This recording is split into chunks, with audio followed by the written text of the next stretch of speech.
Samantala, solusyon sa mga posibleng maapektuhan at mga positibong epekto ng K-12 program inilahad ng isang kongresista. Balitaan mo yun.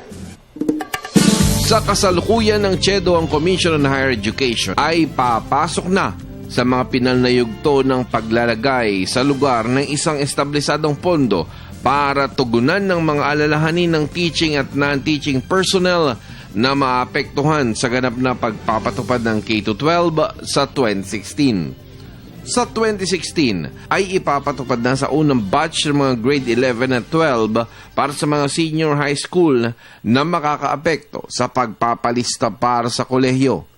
Inaasahan na ito ay hahantong sa pagbaba sa bilang ng mga enrollees.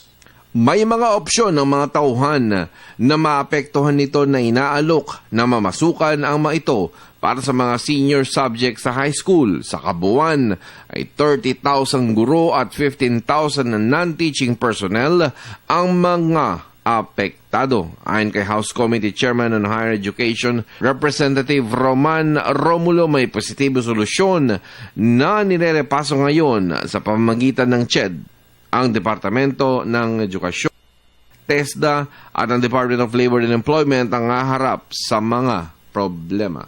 Pero magkakaroon ng napakaraming opening para sa DepEd.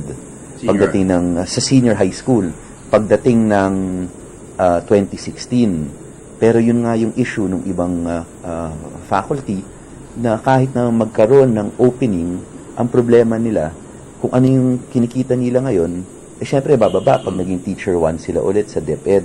And I think that is where the stabilization fund being proposed by CHED should be able to fill or answer those concerns.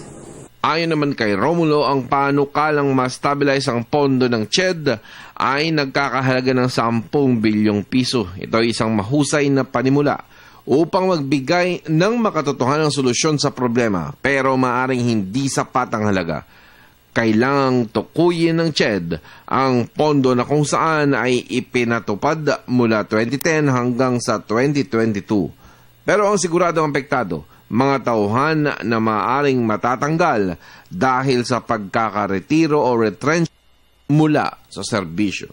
They want to iron that out by talking to yung katulad ng COCOPEA, yung private association of higher education institutions, para makuha nila yung inputs ng iba-ibang sektor, including not only COCOPEA, gusto rin nilang marinig o makonsider yung mga issues na nire-raise ng mga faculty associations ng iba-ibang mga private HEIs na pumunta rin during that committee meeting.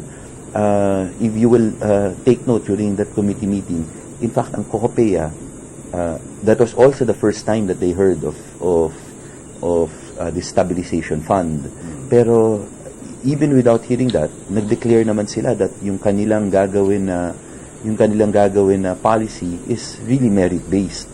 But of course, they welcome tong stabilization fund. Nasa report ni Freddy Abando para sa Telebisyon ng Bayan, ako si Emil Carrera.